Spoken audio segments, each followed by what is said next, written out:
crash front straightaway. Huge crash coming into the triangle. No, Rocky up and into the air.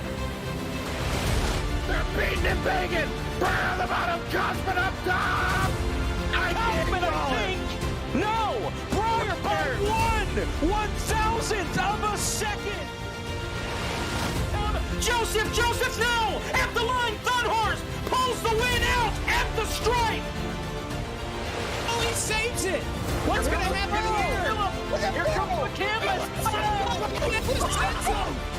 Get your foot down. He's got it. He's got it. Canvas is going to win.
Burke and Minder rest on a win apiece, but Burke's better qualifying record has given him a slight edge. With as tight as it is at the sharp end of the field, these small advantages might play a bigger role as we get later in the season. Let's see if James can keep up the speed here in Michigan as we get ready to watch round 3 of the 2022 iRacing Regional Short Course Series live on FDF.GG. Hi, I'm Joe Peak, and joining me in the booth is Ian Fisher with our producer, Zach Johnson, behind the scenes.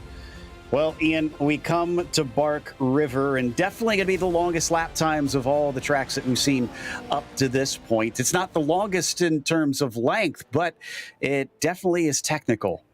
No, we're not quite at the big house of Crandon yet, Joe, but this is definitely one of the longer tracks, especially on the short course circuit. And you mentioned it, it's very, very technical. There's a lot of whoop sections on this tracks and a lot of places where in the turns there's a little bit of a bump just to upset the trucks just the slightest bit.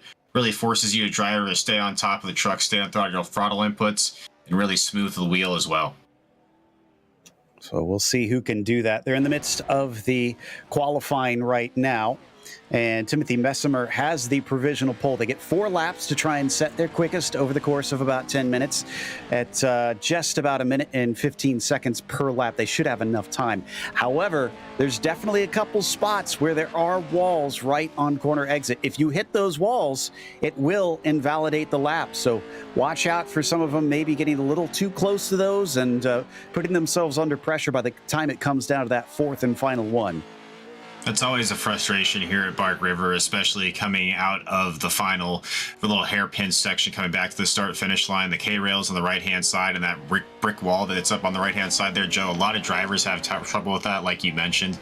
Really easy to tap a rear wheel on that wall and invalidate your lap time. So it's very important to run almost a more conservative line around here during qualifying than you would in a race. You're not necessarily worried about bouncing your tires off the wall in the race, and in some cases, it's a little bit faster, but here in qualifying, you really got to be careful. Interesting to note as well that as I was talking in the intro about Burke being a little bit better qualifying-wise than Minder was, he actually still is right now, but not by as much. And Chaden was our quickest for quite a while in the warm-up session, so he definitely seems to have speed as there's a big hit for James Burke on that lap, and that was his 4th, so he is done. He'll do no better than 2nd fastest. Minder is up to 4th with that latest one, so he's not going to out-qualify him once again. Seems to be the one area where James just has that slight advantage. When you pointed to something else out that was interesting, Joe, before we got started on the broadcast, is the weather that we have on the track today. And you mentioned it, one of the track conditions, a 50-degree track Fahrenheit temperature. That's one of the coldest, grippiest tracks that we see almost out here on any short course circuit. And as might be seeing, like, why we're seeing some of the differences in lap times and why we're not seeing what we saw maybe in practice, is that stood out to both you and I as kind of an outlier here for tonight at Bark River. Also, the other thing we noticed was the wind here is absolutely incredible. This is one of the highest wind speeds I've seen in any broadcast that I've done here on iRacing, ranging between 25 and 32 miles an hour. We'll try and see if we can get a shot of the flags at some point, but they are at full tilt there as we watch the 96 right now come around. So this is Roy Folsom. His first lap got deleted. He's got about 3 minutes left. So I don't think, he's not going to get all 3 of his remaining laps in here. He's got to get a good one in within the next 2 or he's going to run out. Yeah, he's really got to put down a good lap time here, or I'll go ahead and make the pun, Joe. He'll be in Folsom Prison as far as starting order goes for our heat races. So really want to get out here and try to put down a solid lap time if you can. That qualifying position in your heat races is a lot more important than people realize. If you're starting in the back of the pack and to fight your way through a heat race, you're just starting on the back foot for your race in general. And that's not something you want to do, especially if you're competing for a championship here. Well, either Folsom Prison at the back of the grid or he's going to make cash money out of this lap. So we'll see if the 96 has got it underneath him as he comes around through 10 now. Oh, and he also gets too close. That was a big hit. This is definitely going to invalidate this lap, and it looks like it's too damaged to carry on. He's going to be gridded up at the back of the field, and that will make for a very long day. Nathan Ramsey also in the same position with even less time now on his second flying lap. Wow, turn 10 has been a real danger zone. I didn't really pick that one out as being so, but there have been too many that are flirting with that inside.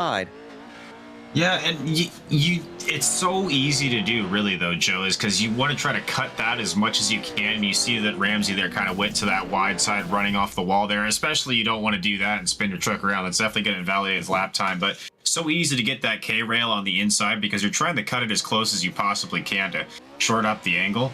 So easy to make contact there with the left front tire, as we saw there earlier, and kind of really just ruin your entire race.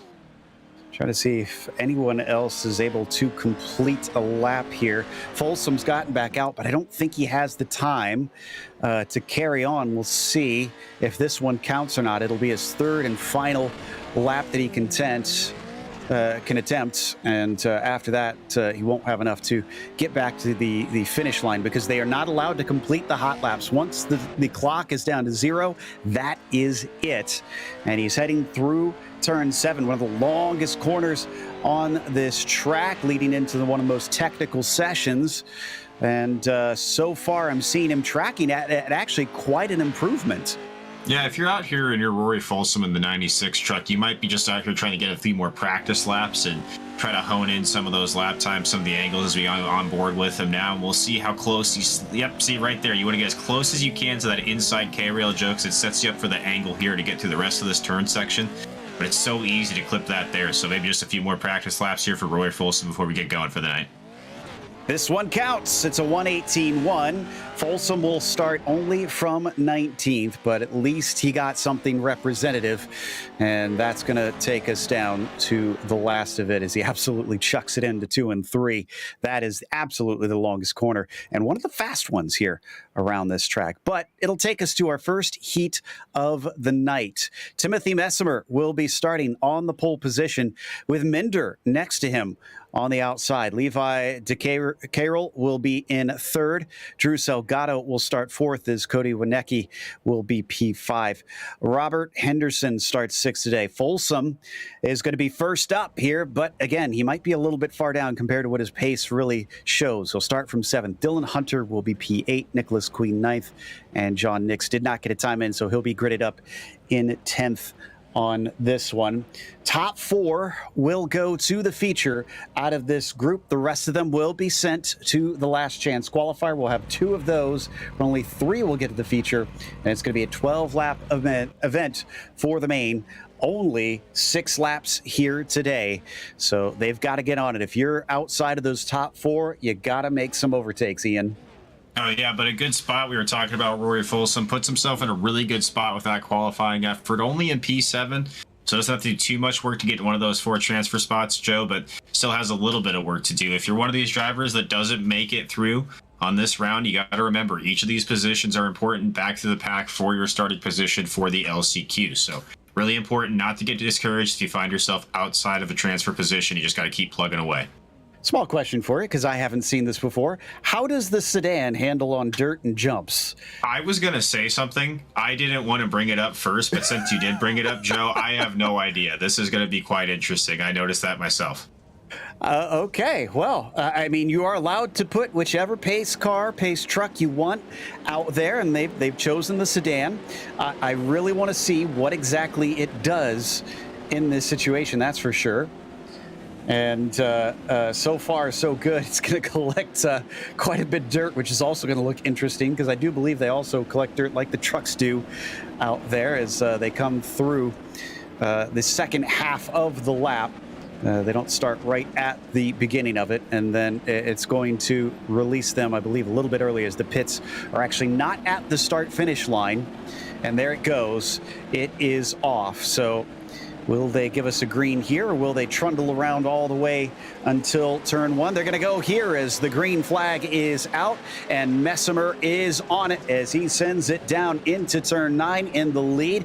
He's followed by Zane, who's being attacked on the inside by K-Rill, and he's going to switch back, and unfortunately looks like he'll lose out on that spot. Last transfer of position is Salgado, but just barely, as he gets a big shove from behind. A little bit of contact there between K-Rill and Minder going through that little section there, but so far for Timothy Messimer, able to get out to a great jump, Joe. You see how much of a gap he has on the rest of the field right now. That's very, very important, especially here in short course racing.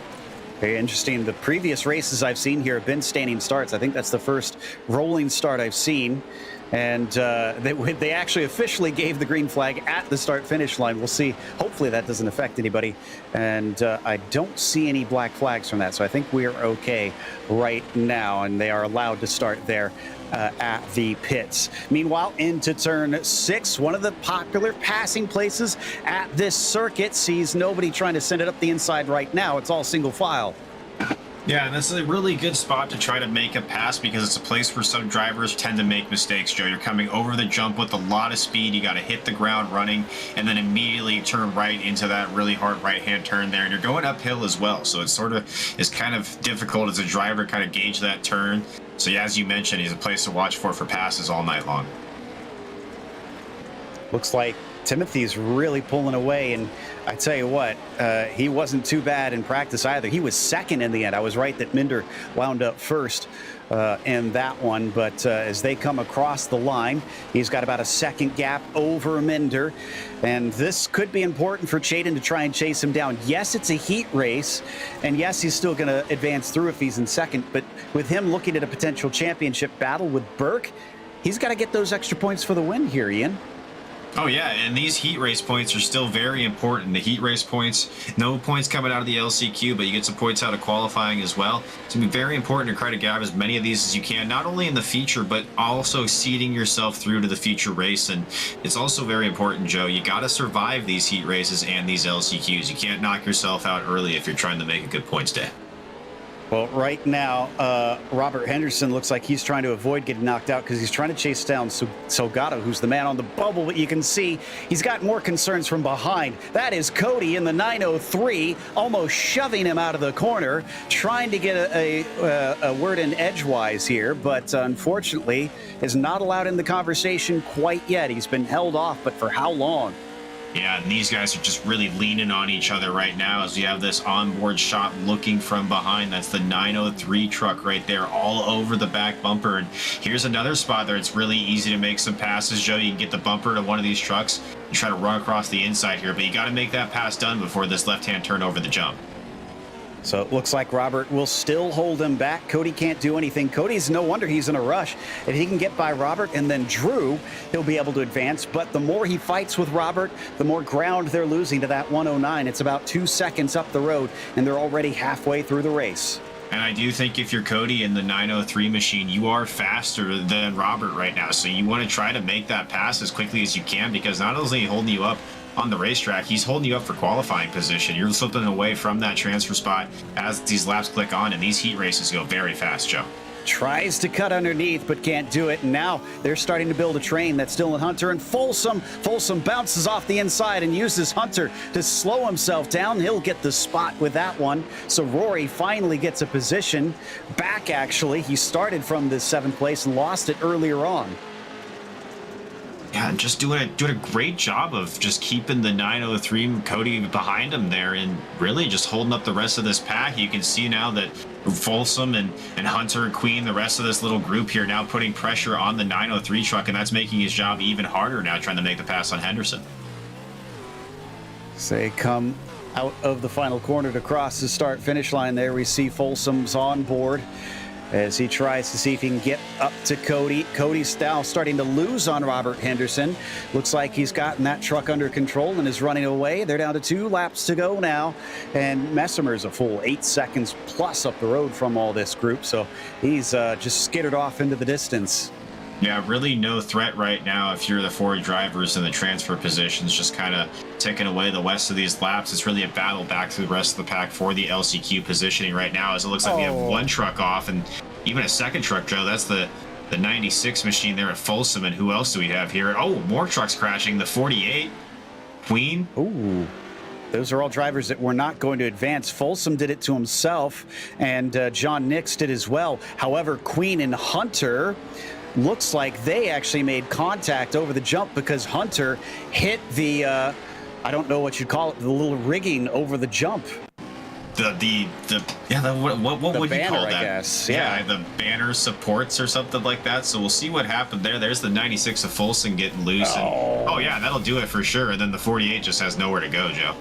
Lord help us when they get the new damage model on these things. It is going to be parts everywhere, because that was a massive, massive hit, and no wonder the engines are blown from that. So Folsom actually gets it going, and he only falls down to 8th because of those 2 DNFing for this race. That helps him only slightly when he gets to that last chance qualifier, and he's still going to have to push like hell to try and get to the big show on this one. It's not looking good for Rory. Straight from qualifying into the first heat, it's all gone wrong, but not for Messimer, who's 2 seconds over Minder right here that you see on your screen, with Carroll back there in 3rd and Salgado in 4th. They're all exactly where they began. And I'm surprised, too. I figured that Minder was going to give a little bit more of a challenge here to Timothy Messimer up front, but Messimer just has taken the lead from the get-go, Joe, and just have not looked back. No, it's been his show, no doubt. He was fastest in qualifying, and he was 2nd fastest in practice. Now he's about to dominate everybody in the race. If he could just do 1 more lap, 2.3 seconds ahead of Chaden as he crosses that start-finish line.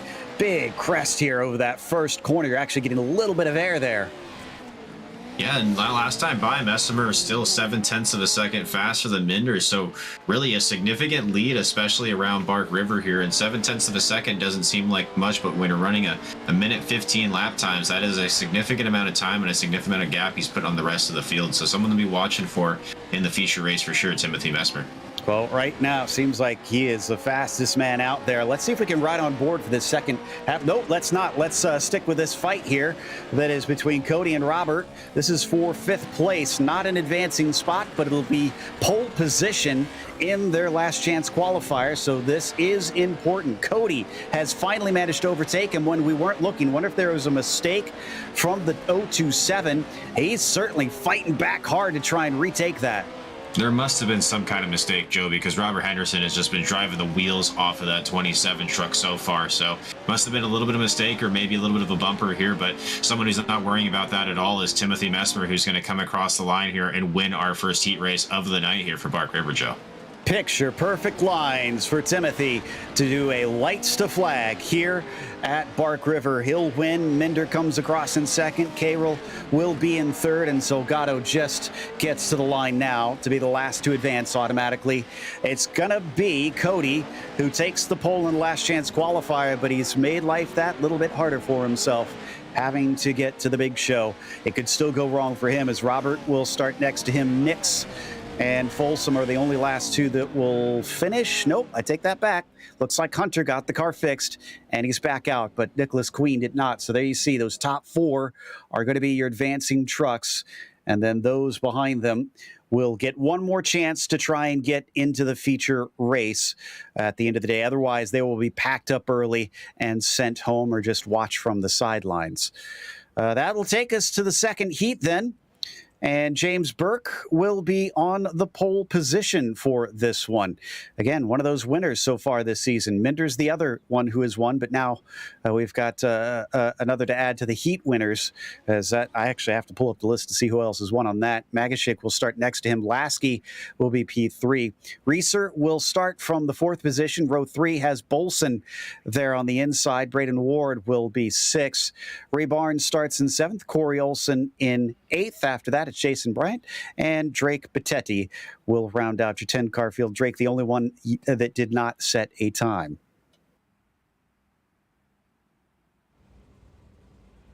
So, a bit of a note that Magashik will not start on the front row. He has been given an end-of-line penalty. Need to check and see what this was relating to. And we do have penalty reports here. So this is the 253 car. Seeing if I can find what happened with Magashik here that he's serving this for. And I'm not seeing anything directly obvious for me right now. So I'll try and get us an update on that a little bit later. See if we can get the reason why he was given the EOL. Of course, we are not trying to dispute it, just trying to clarify for our audience to see what caused him to be back there. So they take off here, Ian, and after what we saw in that first race, what are we expecting this one to be like? What would you advise the drivers need to do here?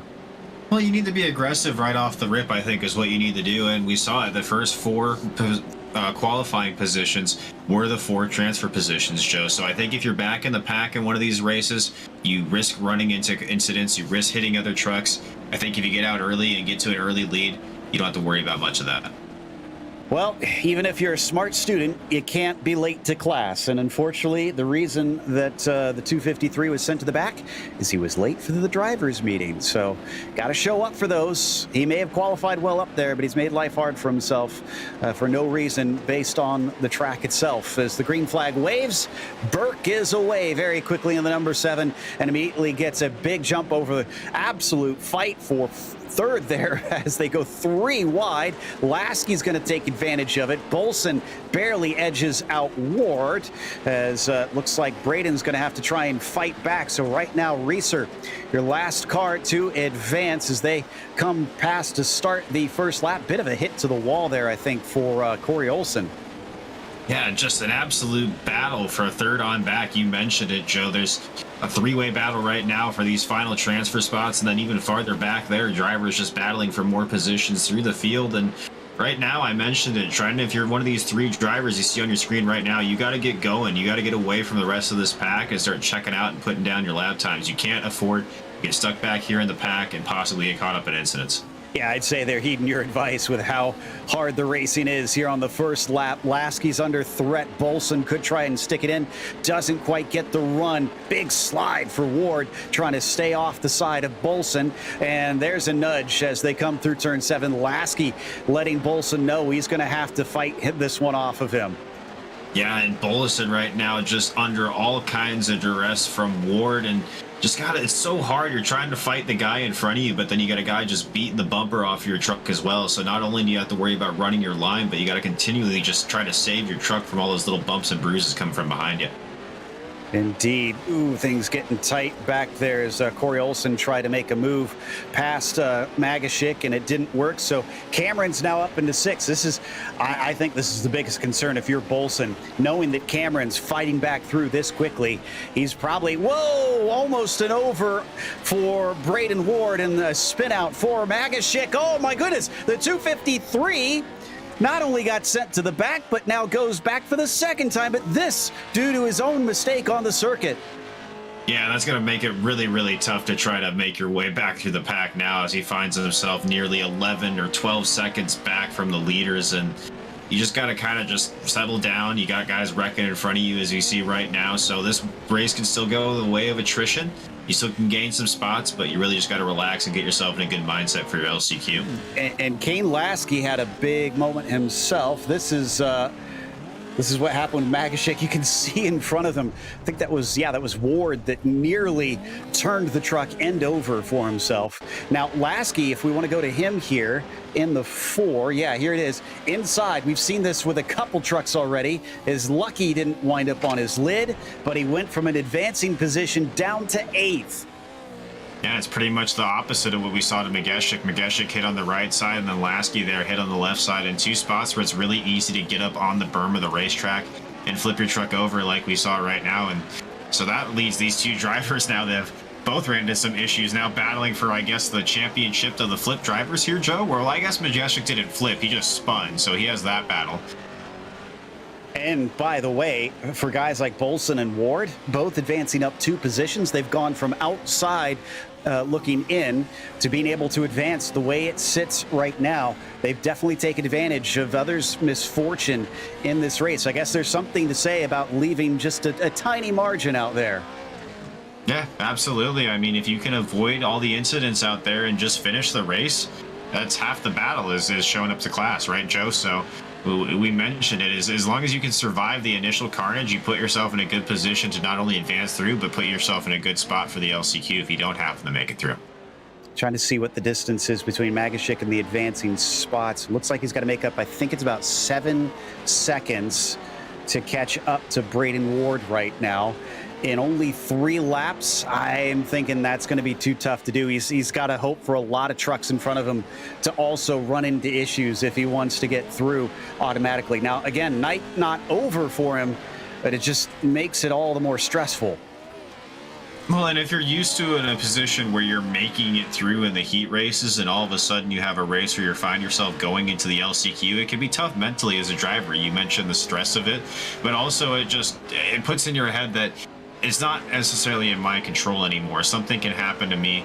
Like a wreck could happen in front of me, another driver flipping, as we've seen so many times tonight, Joe, and all of a sudden I'm out of this race. And really, when that control is taken out of your hands as a driver, it's a very uncomfortable feeling. It can be so frustrating not to be able to get your shots. And here we see the 25 of Bolson. Not just going up 2 positions and deciding that's good enough for me. He's actually still attacking on Reeser for P2. Again, this gives you a higher start position in that feature race since they are in the advancing spots. Let's see if he can try and get by the 28 as he takes a nice tight line into there. Cuts back as well, but not close enough to really make good on it. Yeah, it seems like right now with Reeser and Bullison, there's one part of the track where Bullison's a little bit faster, then there's another part where Reeser is faster. So there's kind of just an ebb and flow to this battle right now. Bullison will get closer and then he'll fall back, but really not positions gained or lost anywhere here in this battle. 2 laps to go. Burke, by the way, is just drop-kicked everybody. 4 seconds back to Randy Reeser. There you see him on screen. A little bit of a blink, unfortunately, for him, but otherwise things have looked nice and smooth out there for the 7. Back to that battle for P2. Up and over the jump, one of the biggest jumps on the track there. And Wolf flying it down to the inside. A hello, I'm still here from the 25 truck. Yeah, and you can really drive that truck in there deep and try to lean on the truck next to you, as we see happening going on a little bit right here, Joe. But that really leads you to a disadvantage exiting the corner. You got a slower exit speed, and you can see that what's happening right now as they get together. Are they going to be able to hang on to it? Going side by side here now into 9. More than getting together. To go for the crossover. More than getting together, they touched mid-air. That's a bit of a no-no in this league. I'm not sure if they're going to get a talking to for that one. It wasn't intentional, but he was racing them awful close over that jump. Slides into the side and sends him into the wall. Reeser gets turned over. Yeah, I don't think that was a little bit more than a touch right there anymore. I think that was a full-on dump. I think a little bit of a frustration there we saw possibly from Bullison getting tired of racing Reeser there for the position, decided to say, move over, it's my turn for second. He did get on the radio. I couldn't hear if it was an apology or what you were saying, so I'm not sure which end of the spectrum it was. Let's take another look. Maybe that'll help clear it up if we can read the body language of that orange and black truck. Honestly, that doesn't seem as bad the second time around now that I see it again. Yeah, that looks like just kind of some contact and some unfortunate reaction to the damage there. I think the wheels touched a little bit, and that kind of popped him up in the air. So, yeah, I think it was just bad timing all around, an accidental little pop into his rival. And that does put Reeser, who mercifully was able to right the truck, wound up 5th. Ward is up to now 3rd, and Ray Barnes is into the advancing 4th position. But James Burke crosses the line here in one more corner as he will take the win in that number 7 machine, and we'll start on the outside of the front row in the feature race. Bolson a long ways back, and well, we'll see if the stewards take a look at that and if they give him any sort of penalty, as Braden Ward will finish 3rd and Ray Barnes will wind up in P4. Yeah, really unfortunate contact there. Oh, a little bit more contact there over the start-finish line here as we end this race. That was Magashik getting 7th right at the end. It was a 3-way fight there for the 6th spot, and unfortunately it went bad at the very end. So there's your winner: Burke, Bolson, Ward, and Barnes. Those are all 4 advancing to the feature. Reeser will start on the outside of the front row of the LCQ. Corey Olson will be in 6th, Cameron Magashik 7th, Jason Bryant in 8th, and Kane Lasky 9th. Drake Bettetti, did not start that race. So that'll take us now to the 3rd heat of the night, and Ryan Miller is going to start from the pole on this one. It'll be Scott Kerr in the 2nd position. Dustin Ladner will start from 3rd, as Nathan Metoxen will be 4th. After that, Drake Mittag in the 5th spot. Richard Swavely, P6. Corey Skiles in 7th. Last one with a qualifying time is Dennis Crosby, as Nathan Ramsey will start from our 9 truck field. Yeah, tough break for Nate Ramsey there. We watched him during qualifying, just couldn't keep it off the wall, Joe. So hopefully a better run for that 29 truck here in the heat race. Yep. So, and are we going to get all of them out there? Trying to see if Nathan is actually going to grid up, because we haven't had all of them in the previous races. And I think I see 9 right now. I'm counting. 1, 2, 2, 4, 6. Yep, 9. I see 9 out there. Okay, yep, you're right. Looks like we are indeed good. So we wait for the pace car to go, and yes, they have sent him off. They gave a warning for a couple seconds, so you're going to see them lead away here for our 3rd heat, and also our last heat of the evening as well. And then we'll get off to those 2 last chance qualifiers to see who gets to make it through among them, and it's going to be even smaller in that group, by the way. They're only going to see 3 out of each last chance qualifier manage to advance into the feature. So it's going to continue to narrow down, and everybody's really going to be pushing hard in those. So expect it to get aggressive as we watch the pace car get ready to pull off. Scott Kerr, our current 4th place in the championship, has control, but he has no, it was Miller that had control, and he has a good start, actually. He's going to be able to get through, a little beating and banging back for that 4th position as well, almost getting turned around. That's Scott having to really get on the throttle, and that checks up Metoxen, who falls back behind Ladner. Yeah, and Matog there just sitting there watching all this happen in front of him, going, hey guys, if you guys just want to take each other out, I'll go ahead and gladly take the positions. But all this battling behind the leader is allowing Ryan Miller to get out to a huge lead so far in this race, Joe. All right, so right now it's looking like that driver on the bubble, Metoxen, wants that spot back, and he's going to get to the inside, coming through 2 and 3. Looks like he's going to try and ease him out, but he's pinched down to the bottom, and as we've seen before, inside line off the corners is hugely disadvantaged. Now he's going to have to watch out for Mittag, trying to play the over-under, which he does pretty well. Gets a launch over the jump down into turn 6, chucks it in, and absolutely shoves him out of the way, and now he's going to get 2 spots. There goes the car of Ladner on his lid, and he's not going to be able to right himself. Yeah, and what happened to Dusty Ladler there? I don't know if he caught the inside of the turn there, Joe, but all of a sudden just up and over, and yeah, gave the position away to 2 more trucks getting past him there, and that's probably going to be night over for Ladner, at least in this heat race. That's at least the 3rd different truck in the heat races we've seen turn themselves over by taking too much of the inside banking. Here's another view on it. He's getting greedy, and unfortunately, when you get greedy with how top-heavy these trucks are, that's what happens. And such just a tiny piece of it, too. You mentioned he gets greedy, but really not that greedy. You just want to try to cut that as close as you possibly can. He just took a little bit too much of it. So now Miller is in the lead. Kerr is in second. Mittag advances up to third. Metoxen still going to be able to get through, but barely. He's in fourth. It's Skiles chasing him instead. And right now, these guys just trying to 4 transfer positions at least are kind of separated themselves, but it's still a battle back through 5th on through about 7th position. Nathan Ramsey in the 29 truck kind of falling away from the rest of the pack here right now. But as you see Metoxen getting right on that roll bumper there of that turn, and you'll see it grab the other side of it here right now. We're talking about it, Joe, as we've seen so many drivers go over, but that's what you want to do. You want to grab your truck wheels on the edge of those curves and kind of help you pull you around. Yeah, I mean, in paved road racing, we often talk about being aggressive with the curbs and sometimes that biting you. Well, not often that you worry about the car actually rolling on its lid. Over here, it is dire consequences for stepping over that line. The 518 still under immense pressure from the 19 as they cross to reach the halfway lap here. Yeah, and the 51 now of Ryan Miller is starting to get a challenge from Scott Kerr. He's starting to reel him in, and the 84 truck of Scott Kerr actually ran a faster lap time last lap time by. So Kerr doing a really good job here, especially after that kind of jumbled start that he had to really settle down his race and try to just tick away here at Ryan Miller. And let's remember, we haven't seen a pass for the lead in any of these heats yet. So if he can do this, it'll be the first of the night to really show it can be done. Even though we have seen other overtakes, plenty of overtakes through the rest of the field.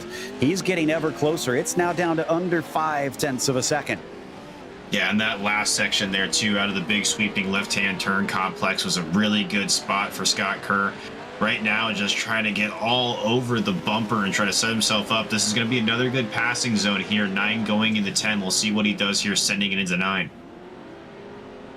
Down through that slow hairpin, a very frustrating corner at this track. Whips it back a little wide there from Miller, but manages it well. Finds the traction off the corner as behind them. Once again, Mittag sees Metoxen filling up his mirrors.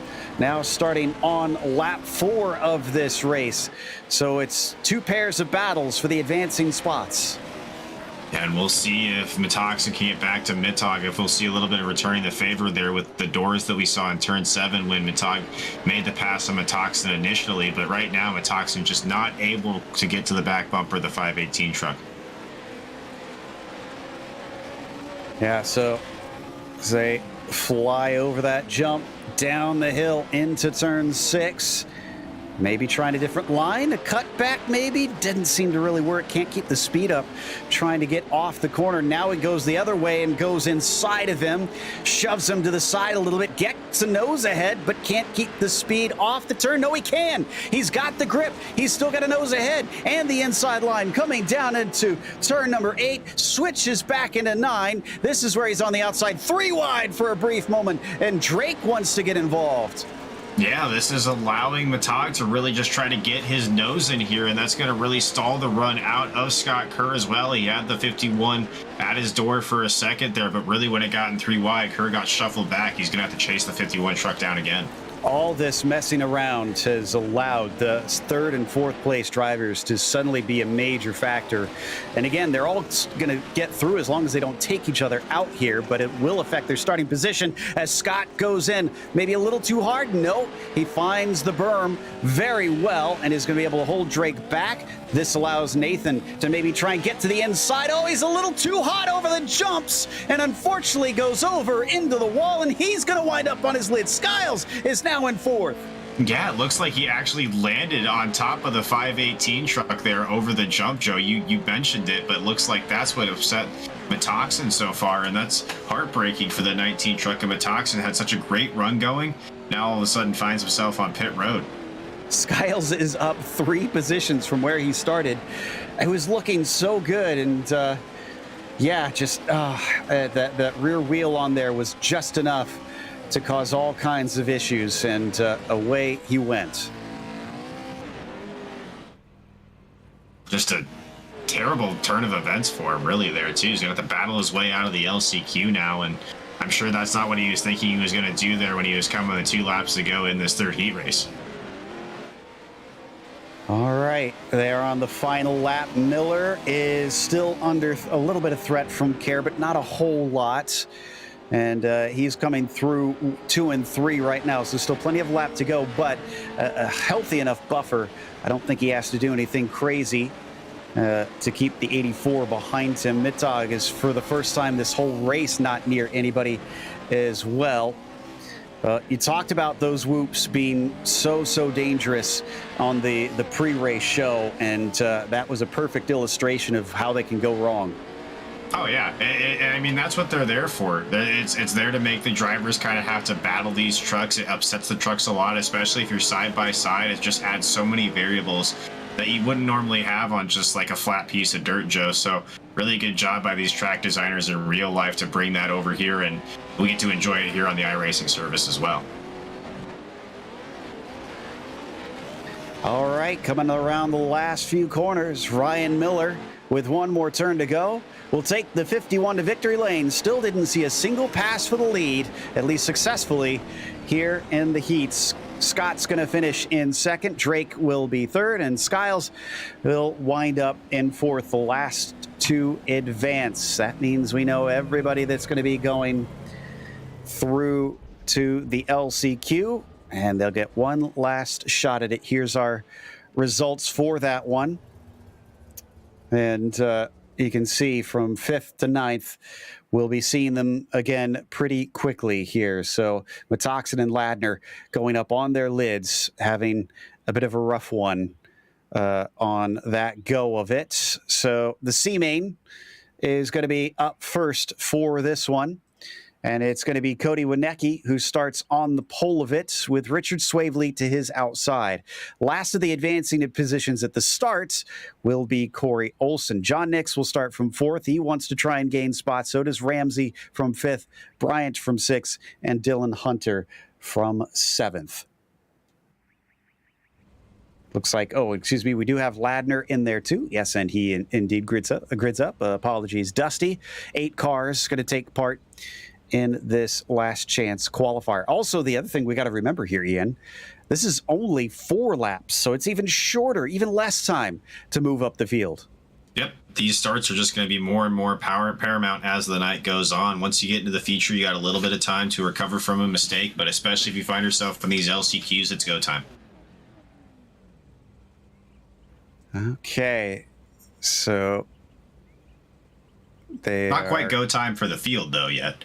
Yeah, well, I was trying to listen to see what race control was telling them, and I think they were telling them to get to the grid, but it looks to me like they're all out there, so I'm not sure who he was trying to tell that to, because they are all good to go. And again, you can see one of the things that's neat about this series is they do allow the track to get worn in through these heats and the LCQs. So we're starting to get that blue groove forming in some of these faster turns like here through 4. Yeah, you can definitely see it there as the trucks start to roll off through 4, and especially coming in here through 5. And that's going to continue to just play a role as the night progresses, Joe. The lines are going to become more and more defined, and it's really going to be hard to find grip on other parts of the track. We had contact between almost every car there coming over the jump. Is for some reason, I think there was something of a checkup, and drivers just kind of ran into each other nose to tail. I don't think that's going to be a problem. They're not really aerodynamically dependent, as long as they didn't hurt anybody's engine. Yeah, these aero dependency on dirt racing. Yeah, you got to keep the mud out of your face, though, right? So that's still important. All right, well, green flag is out. Wienecke with a monster jump there off the line. Oh, and a tip into the side of Swavely. He gets corrected, but Olsen still gets the spot. And actually, it looks like Olsen might fall out of the advancing positions, and Jason Bryant immediately on his lid. So was Hunter. No, excuse me. Hunter and Ladner, I think, involved in that one. Hunter and Bryant, it looks like. There we go. Yeah, it looks like it was Hunter and Bryant because those are the only two trucks now I see on pit road, Joe. But the rest of the field has gotten off to a pretty advantageous start that you mentioned, and Cody Wienecke out to a flying start so far. And for the rest of these drivers back 4 through 6, you got to go now. You got to get to those transfer positions. They're falling away from you quickly. Man, Bryant, one who finished 8th in that second heat. Now he's going to finish dead last, 8th again in this heat. I think he was one of those that wound up getting run into or turned over or something in that second heat. Meanwhile, on screen, got a nice little battle as we run through some of these slower turns, 6 in various corners, and a little bit of argy-bargy as Ladner and Swavely fight over the scraps that won't be advancing. Yeah, and you can see what those whoops do to those drivers. You saw both those drivers went in with plenty of space between them and kind of got upset over those little bit of jumps there, and all of a sudden they're making contact. So you just really got to battle with these trucks. But hey, that's what short course racing is, a little bit of begging and begging, a little bit of argy-bargy, as you mentioned, Joe. That's just what comes with the territory. Absolutely. Looks like they've settled that out for now. So Ladner's got that 4th position. Here's the replay of the starts. Oh, who was that on the inside? Well, actually, that may have been Ladner right there that tipped both of them over. It was. Look at it here. That's the 5. Yeah, the 5 gets into 1. He gets into, I think that's Hunter. And then also Bryant on the outside, who gets turned over. Really, Dusty Ladner, the fortunate recipient of all that there, still finds himself outside of a transfer position, though, so you still got to battle. He's that moment from Pee-wee's Big Adventure, just leaned on one bike and the rest of them fell over. That's a reference right there, Joe. Yeah, well, I was showing my age most likely on that one as he gets to the inside here of a blinking John Nix, but Nix gets the launch off the corner.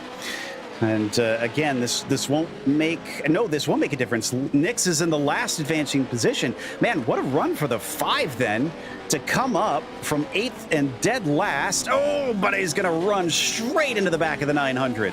Yeah, he thought he was going to get that inside line there, and the 900 just shut the door on him, and now he's going to have to try to reel him back in here as we go on board with them. You can see how technical this track is, Joe, and all those little bumps that they have to go around, especially that little complex of turns coming back to the start-finish line over this hill here. This is a really fast part of this course here, and the truck gets very upset before going into this left-hand sweeper. We'll see if he can make the move on the 900 here. Yeah, Ladner qualified 9th overall out of the pace around this place. I need to check and see where he started. He started 3rd in that last heat. So, yeah, he definitely needs to be up there. His pace should merit him being up there, and he's gotten to that 3rd position as Nix gets shuffled down into 4th. Oh, and I think he's getting a black flag. Oh, and he runs into the pylon.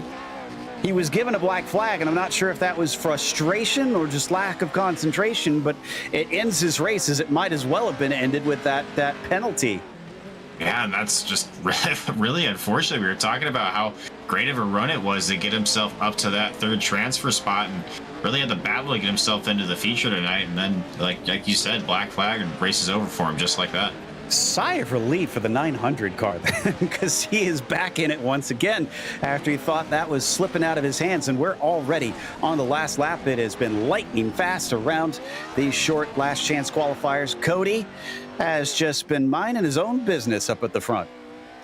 Yeah, just a smooth drive for the 903 here. Probably listen to some, I don't know, Beethoven or something like that in his truck while he's making his way around Bark River here, because he's had absolutely nothing to worry about from the drop of the green flag, Joe, and it's going to be an easy, nice little drive here to the start-finish line for him. I think he's got some Kenny G or something going on inside the cockpit. Some Songbird, yeah, I like that. That's good.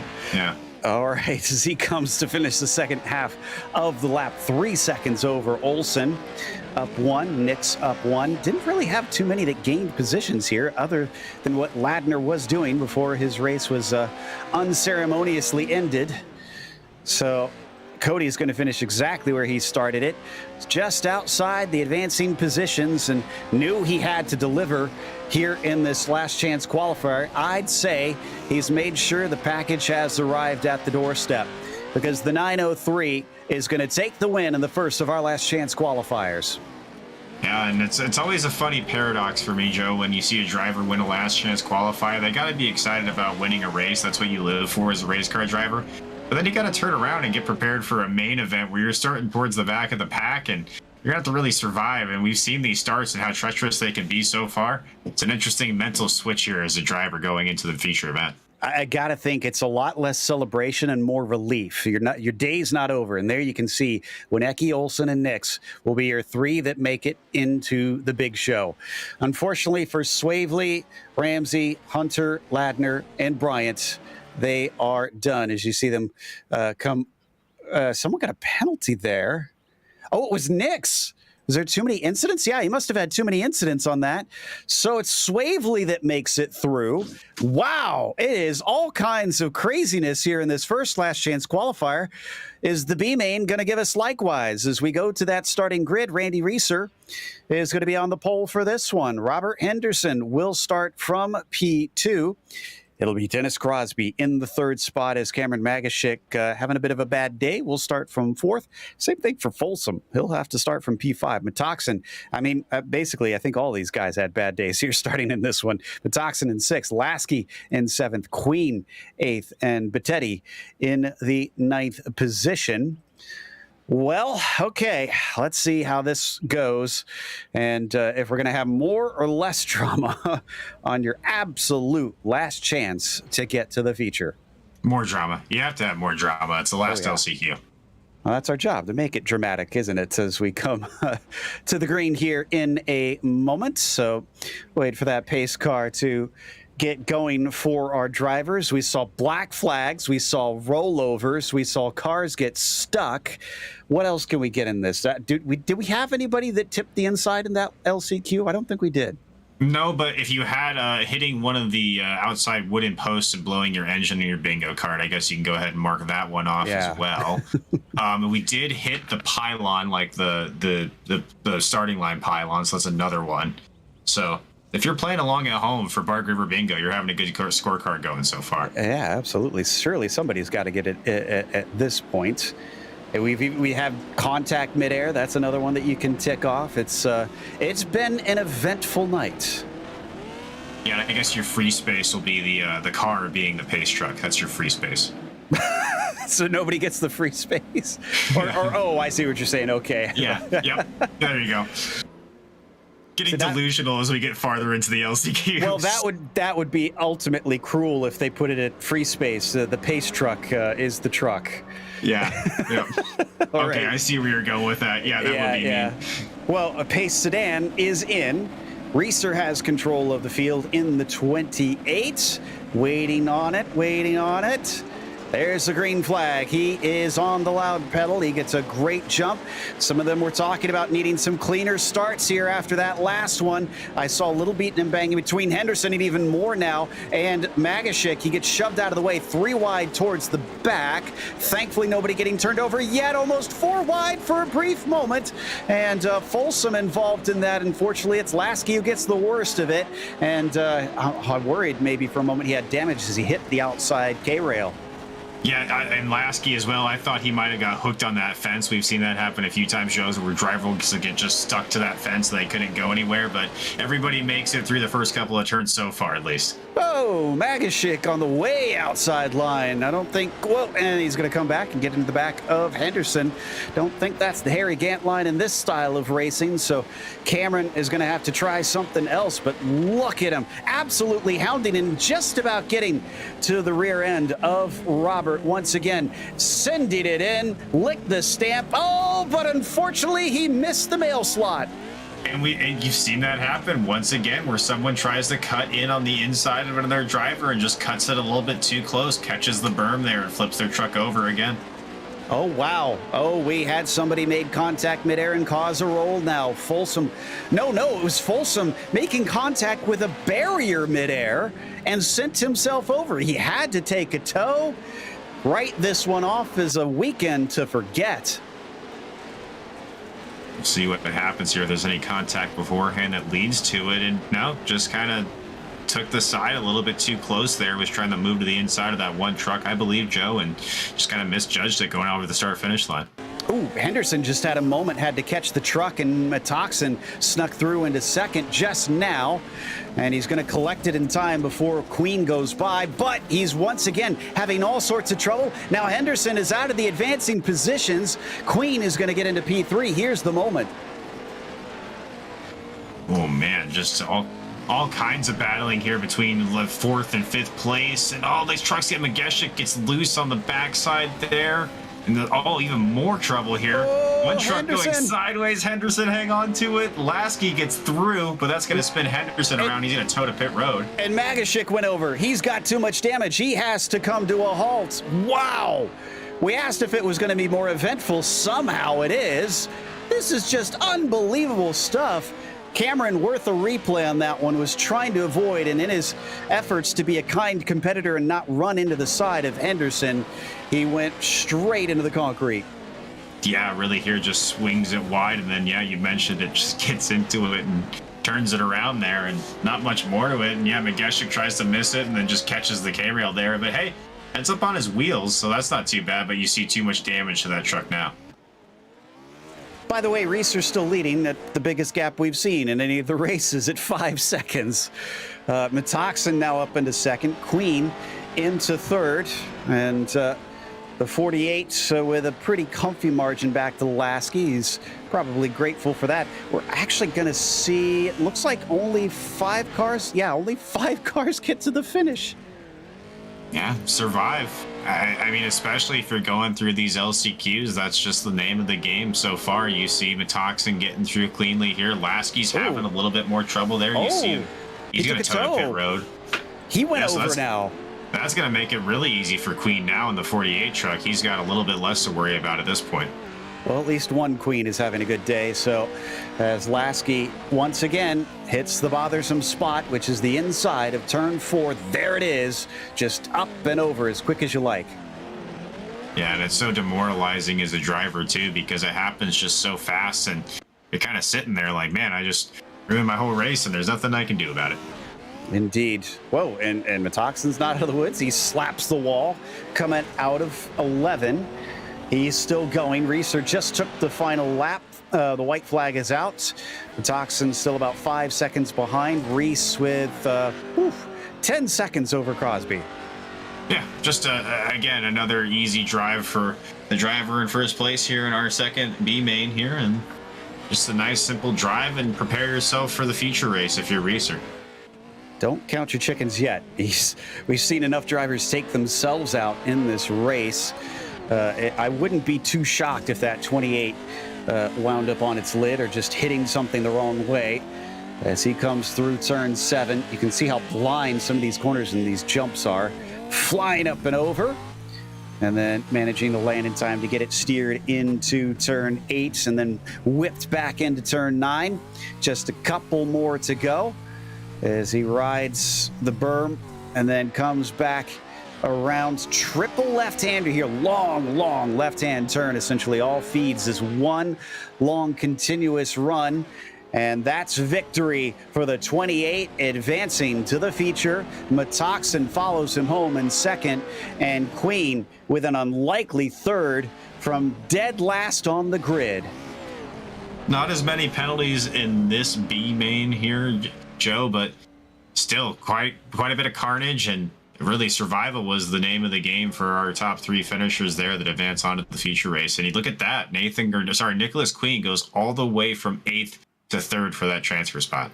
Yeah, I mean, survival is putting it mildly. That was incredible stuff there.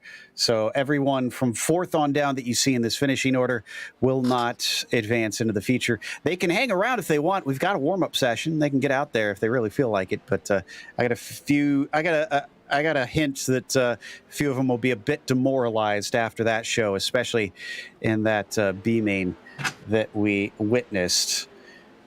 I do believe we have a short break, though, and we will come back after a moment from our sponsors here on FTF.GG. Stick around. We got the feature race coming.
iRacing is a sim racing game that combines a true-to-life racing experience with an online community of virtual racers from all around the globe.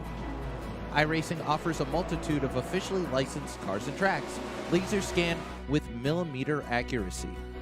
Their car models and mechanical systems are based on real-world physics, engineered in cooperation with manufacturers and race teams.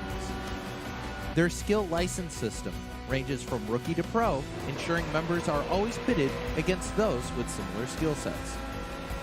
Members are able to sign up for a weekly race series, compete in time trials, host a private race with friends, and participate in racing leagues created and run by the community. With over 170,000 members, iRacing works in partnership with renowned motorsports organizations like NASCAR to deliver virtual races based on the real-life NASCAR Cup Series, as well as many other series on the NASCAR ladder. iRacing also features team racing, providing a variety of options for members to create and manage their own teams. Race with friends or real-world teammates in full-length endurance events like the 24 Hours of Daytona, Spa 24, or the Bathurst 12 Hour. Additional partners include IMSA, World of Outlaws, Supercars, and IndyCar, allowing members to race in their very own Indianapolis 500, Bathurst 1000, Chili Bowl, and many more iconic events. This is iRacing, delivering the most authentic racing experience short of getting into a real race car. Sign up today at iRacing.com.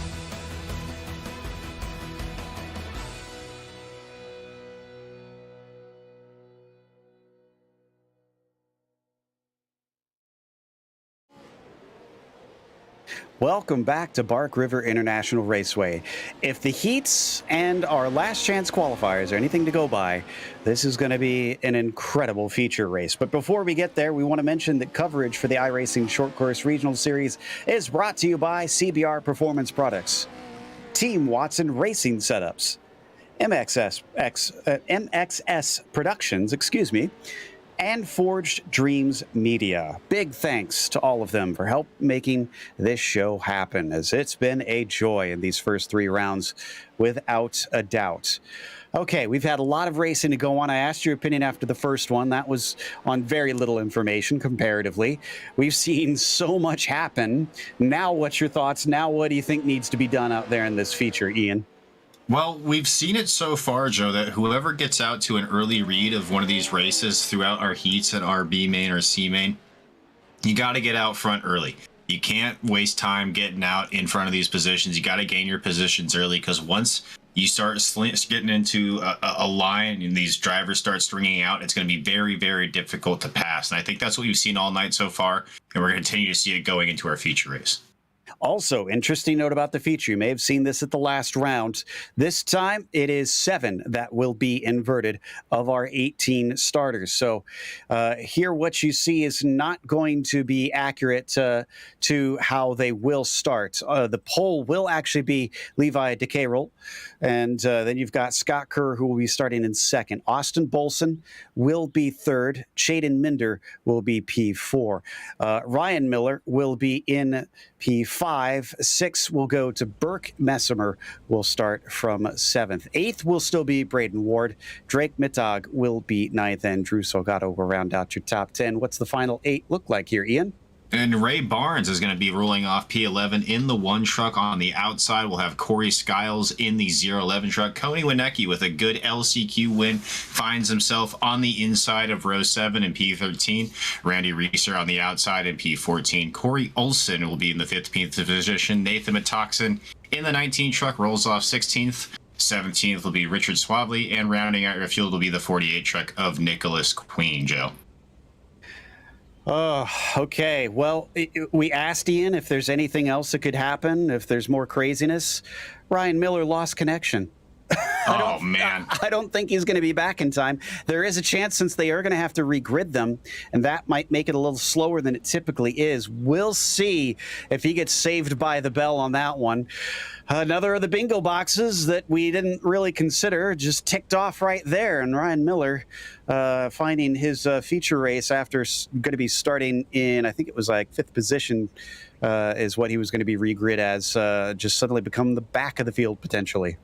Did you just make a Saved by the Bell reference too? Are we into 90s TV shows now? I mean, I guess we did Pee-wee's Playhouse earlier. Okay. So. I'll fight for this one because I'm pretty certain that's a common enough phrase that they don't need to know about the TV show on that. I right? mean, that's fair. I just thought that's what you were going for. And now, I was going to say, you've been on fire if that's the case. Okay, but. If his last name was Morris, then it would have been intentional. But yes, that's Messimer is kind of close, I guess. I don't. Well, no, it's Miller. Know. It was Miller. So. Oh, right. True.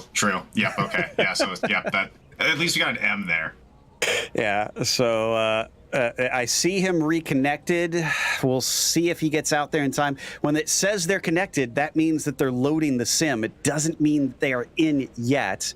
I think they're holding. I think they're waiting. They have not. They did set the grid time to 5 minutes. And that was after he left. So I wonder if they did that intentionally to make sure he can get in. This is very considerate. One thing I do like about this series, Ian, is that the race marshals want to see good, fair racing. And Ryan is, in fact, in. And I got to think, I don't know if that was intentional, but that was great that they made sure that he had a chance to race today. Oh, yeah, just good communication from race director, and give a shout out to all these guys running the race as well. Being a real life race director, I know how hard it can be to herd cats, so to speak, and try to get all these drivers out and going. So good on these guys to hang around for Ryan Miller, give him a chance to get into the feature as well. Okay, you can see they are sending them off now. And, keep going. Come on, almost there. There we go, Bolson on his way. That thought that they were going to get this going a little bit faster. Burke was already trying to take off. Miller's going to be next now and sent on. So, yeah, you can see the 7 kind of creeping forward. And, no, you got to get going there, bud. There we go. Messimer on his way, and the rest can now start to follow. So, they grid up at the jump. Oh, almost make contact with one another, though, unfortunately. Way up there, you can see it's a little sloppy on that 3rd line. Thankfully, nobody actually made contact. Very interesting that they continue to try to do this manually. I do believe you can have it regrid reversed in the sim. Oh yeah, but that wouldn't be fun, Joe. It wouldn't be entertaining for everybody watching. Very at home. true. Yeah. It gives us a whole new level of entertainment in this. That is for certain. So a tip of the hat to them for giving us a chance to see this this fun little Keystone Cops moment. And as we see it coming down through turn 7, I do believe it still starts after this corner as they wait for Levi to have control of the fields. There he goes. Green flag is out. 12 laps, but we have a competition caution at lap 5, so watch out for that. Into turn 9, Mender with a great run. He manages to get ahead of Kerr, and this is going to be great if you are the 415, because if he could get a second win over Kerr, that's going to help him out tremendously. Oh, yeah, and wins, especially this early in the season going into a championship battle, are absolutely paramount. But so far, it looks like all the field has managed to get through the first couple of turns clean, Joe. So now if you're any of these drivers, a little bit of contact in the back, let's see if they can save it. Looks like they're going to hold on to it. But if you're these drivers, now you just settle in, get yourself in a good spot, look for that competition caution. It's time to run your race. That was actually Burke and Kerr. So Burke, who is our other winner and our points leader coming into this, was disadvantaged by that. It's a long race, though. We'll get caught back up to the leaders with that competition caution. Ooh, too wide, 2x2, up and over the jump. And then they got to get on the brakes down into turn 6. This might not go well, and it definitely doesn't go well for Burke. He was outside at 3 wide, and he got fed almost to the barrier. Yeah, and if you're James Burke there, you're just very, very happy that that truck didn't flip over there. That's about as far as you can go, Joe, in one of these trucks without going all the way over. So still has some time to battle here and is making it work on the inside of a few trucks right now. We got to go to the front, though, because Minder is practically pushing to K-Roll through the corners. In fact, he's going to get a little bit farther to the inside, down through 10. Doesn't give him the grip that he needs. We were watching from the top of the 153.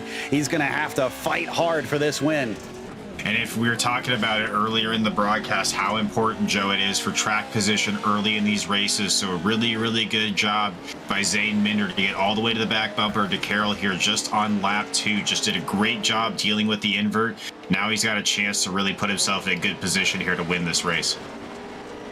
And just a reminder, we have not seen a swap for the lead, an official swap for the lead in any of the races, none of the heats, none of the last chance qualifiers.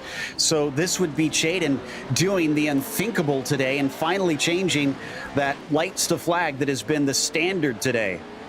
But he doesn't have it just in the bag yet. He's got his work cut out for him with Levi to Carroll here. Levi to Carroll, a relative newcomer to this series, is not a slow driver by any stretch of the imagination. In warm-ups, he was putting down 1:15 lap times, Joe, and that's very, very competitive for this series. So Minder still has his work cut out for him here with the Carroll. Let's not forget that Timothy in the 033 as well was our quickest in qualifying. So he's sitting back and forth. He's actually trying to get third away from Kerr. If he can pass that 84, is that going to free him up to chase down those top two? I think that he could do it, but I will say Kerr is very, very fast as well. So I don't think the lap time differential between Kerr and Messimer is that huge.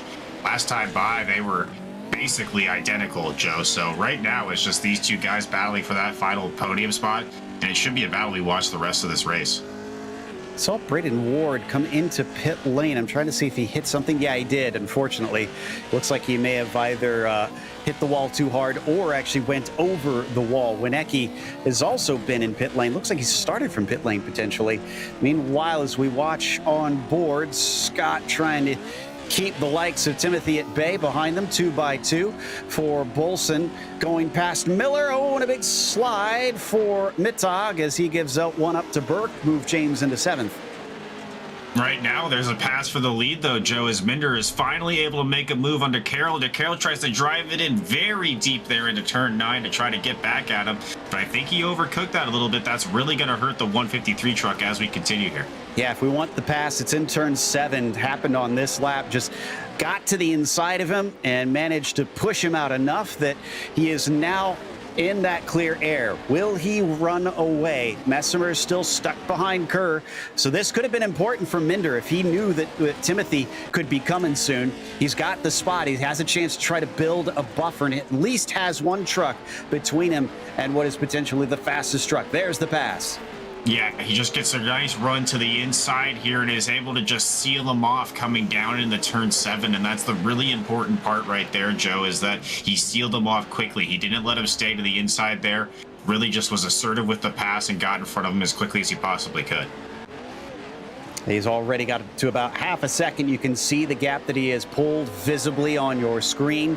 That maybe turns our attention either to the battle for 3rd or maybe for 5th, because Bolson and Miller are still going at it hammer and tongs on screen. This is Kerr up and over the jump and into turn 8. Timothy, oh, is he going to try and send it in? Down into 9. He looks to the inside, doesn't give any contact there, just gives him space. Yeah, he had the run there. He really could have dove it in if he wanted to, but I think you're seeing the respect for these two drivers on display right now. And Messimer, he wants that spot, but he wants it clean. He doesn't want to have to move Kerr out of the way, Joe. Meanwhile, we did get a change as Bolson went a little bit wide down at a 9, and Miller said, thank you very much. Give me that P5. He is through. Up and over turn 1. You can see you're sideways through the air over that jump, and that is a high-speed portion of the track. They're doing about 70 miles an hour through the air there.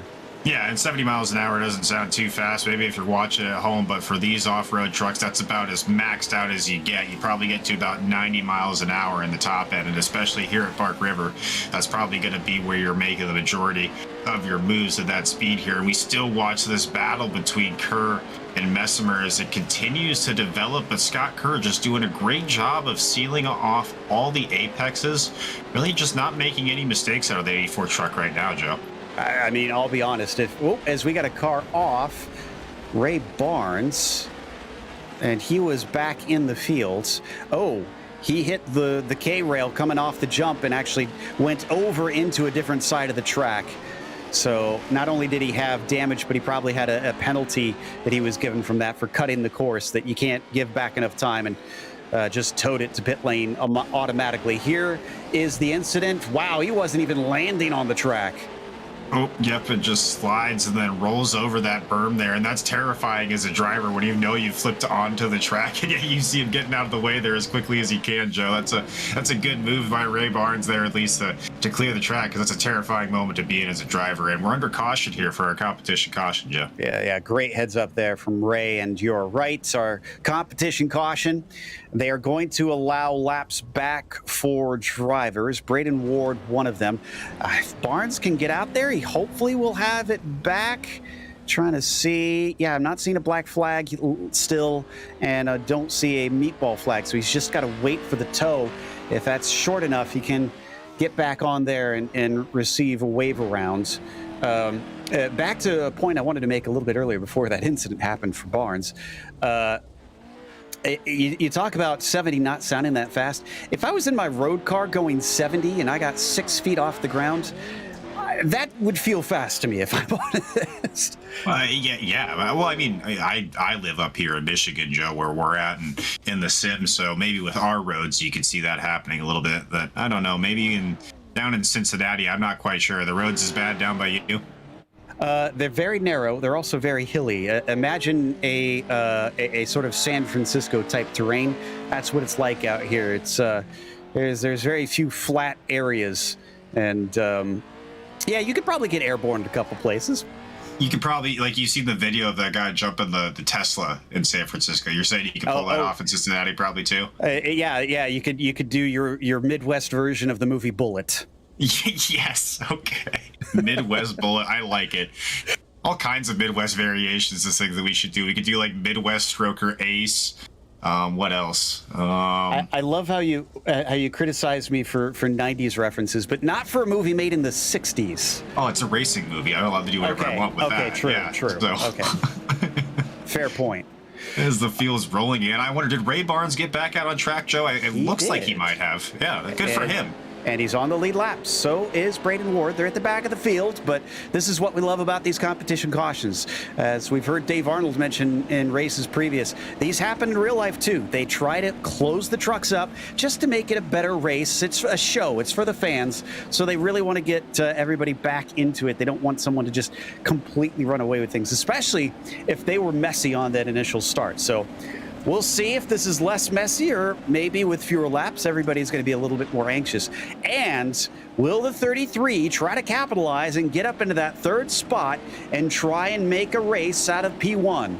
Yeah, I'm really looking for a huge jump here, not from only the 84, but also the 33 as well. Levi DeCarroll here finds himself in a tough situation. He's going to have to hold on here as we go back to green flag racing. Yep, as they get on the loud pedal, Minder looks like he was off clean. DeCarroll is under a little pressure from Scott, but not much. Messimer could not take advantage. He is not going to be able to get through here. He'll have to hope for either a mistake or a monstrous run in these last stage.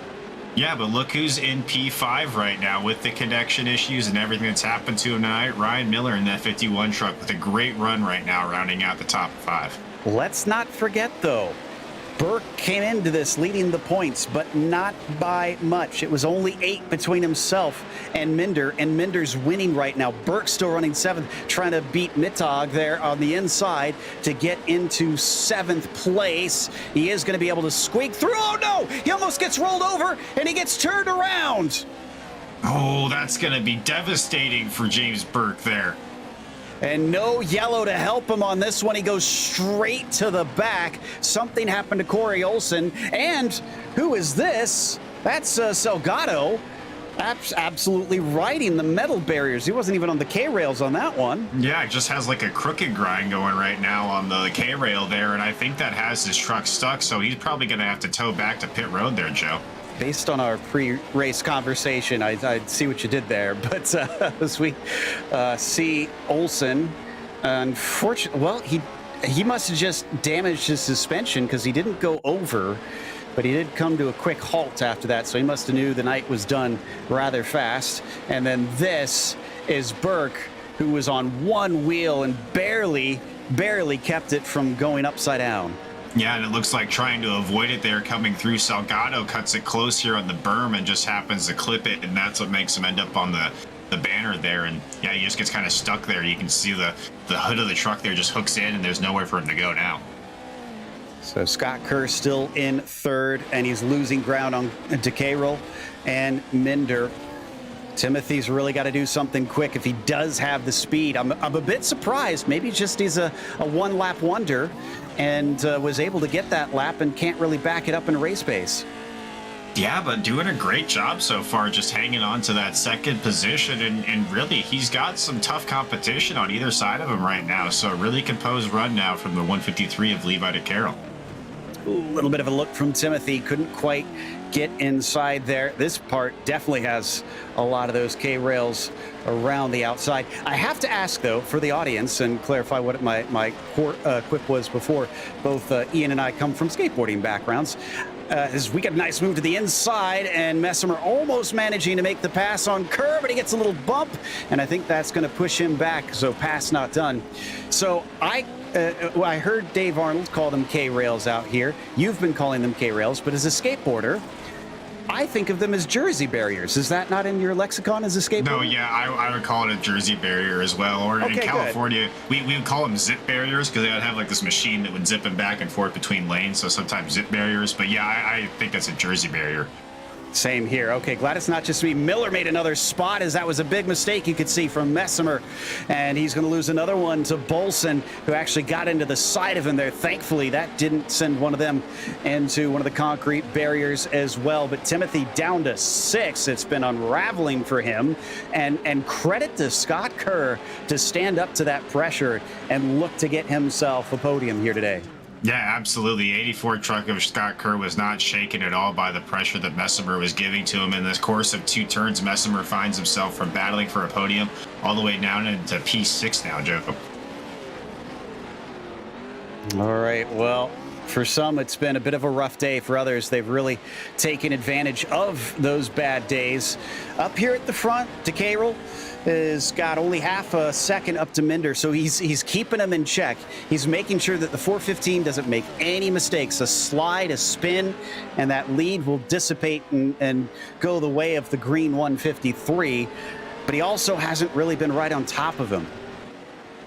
No, not at all. And you saw this is the only pass for the lead on track that we've seen tonight, with the 415 passing the 153 earlier in our race, Joe. But since then, Levi DeCarroll has had the pace to keep up with him, and we have one driver here stuck on the Ramco barrier there. Corey Skiles, he unfortunately just kind of backed it in after he hit the rail too hard, and he can't get off, so he has to take a tow. I'm not sure that we're going to see him back onto the track as we come back to Bolson, and Timothy's trying to recover from his earlier mistake by getting his elbows out, bouncing off the orange number 25, cutting back underneath him. And actually, this might work. Gives another little shove. It'll be the inside for Bolson. Will he park it? Yes, he will. Great recovery there by Bullison. If you get moved to the outside like that, you got to make the move to give it back. You can't give the position away that easy. But Messimer has continued to just lay the door to Bullison here. This might be interesting going over the jump. Got into the side of him. Timothy had to slow down to keep from sliding off into the grass. We've seen that go bad before. Reeser takes advantage. He gets up a spot. Mittag, who's going to cut underneath, and Bolson is under attack from just about everybody. This time, though, he can't defend. Oh, they're slowing each other up, and here comes Reeser, but he has to check up. Can't get in there. Almost getting to the side of him. Then he gets a pound from Messimer, and somehow they all stay pointed forward. I don't know how, though. And then Bolus is just sitting there, the 25 truck, going, what did I do, guys? I'm just sitting here, and you guys are all beating up on me. Really wasn't the impetus of all that carnage, just kind of found himself in the middle, being the bowling or the pinball there, Joe. Oh, we need a replay on the 153 through turn 7. Flirting with disaster. Just about gave up this second place and touched that inside berm a little too hard. Let's see if we can get this one pulled up, because it was about 40 to 50 seconds ago here. Here we go. So This will be coming a little bit earlier than this. This is through 9 right here, so we need to go back just a little farther on it. Yeah, here we go. He's right up on him, right up on him. Nope, maybe not. Oh, maybe we backed up too far. Apologies. Enhance. Yeah. Well, we'll have to check that out later because we are on the white flag, so laps are dwindling away. And the ultimate effect, even if we didn't get to see it, is that DeCayrel is now gone from 4 tenths back to 7 tenths back from the leader. Yeah, and Levi DeCayrel, I was mentioning it earlier, is just a few tenths of a second back from Minder. That's the only pass we've seen on the track for the lead was this pass of the 415 made on the 153, and it looks like it's going to be the one that brings Minder to victory lane if he can hang on here for a few more turns, Joe.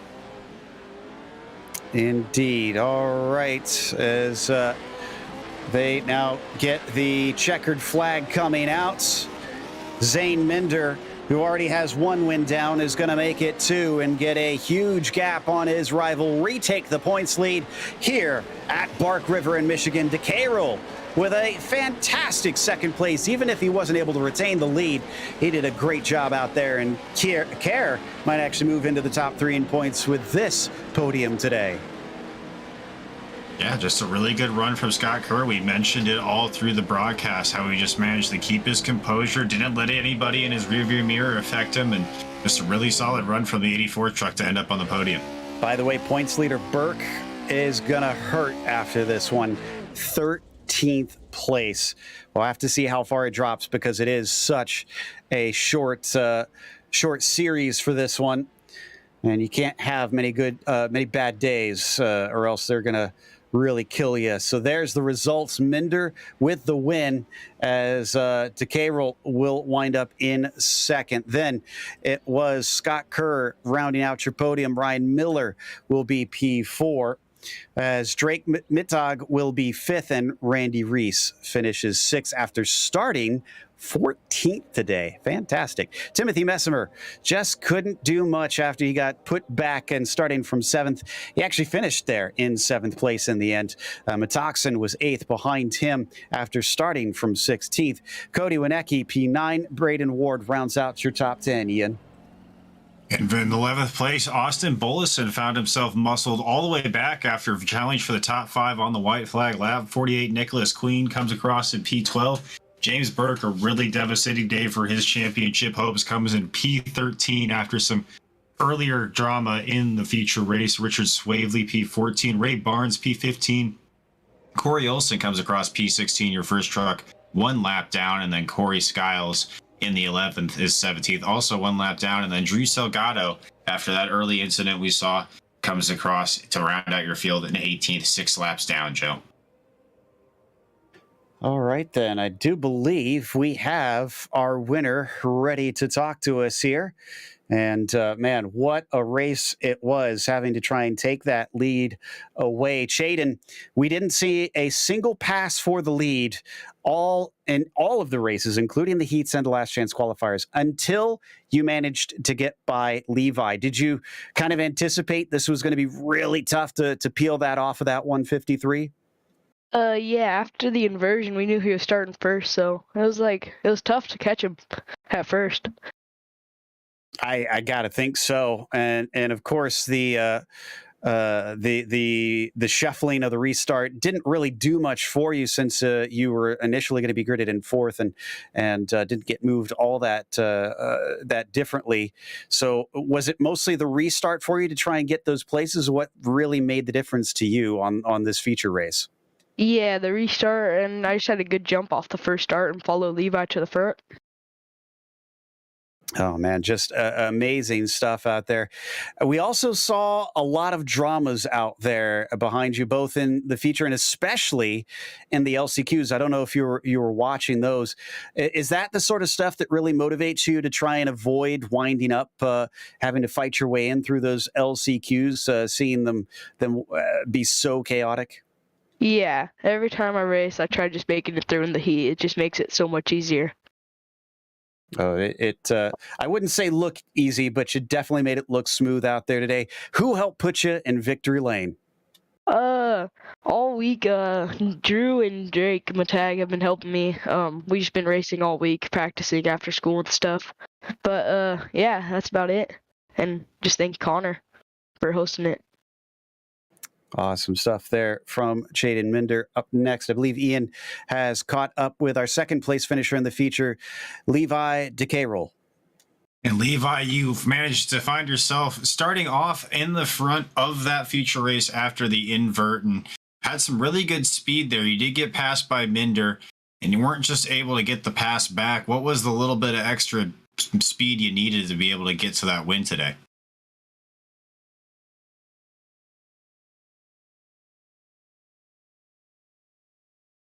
Not sure if we got Levi with us here. Let's see if we can double check and get him mic'd up. Levi, you got a copy? Bad cell service up here in the Upper Peninsula there, so we might just have troubles getting him here, Joe. Yeah, we might have to give him another try later. We thankfully do also have third place finisher Scott Kerr. Ian, why don't you have a chat with the 84?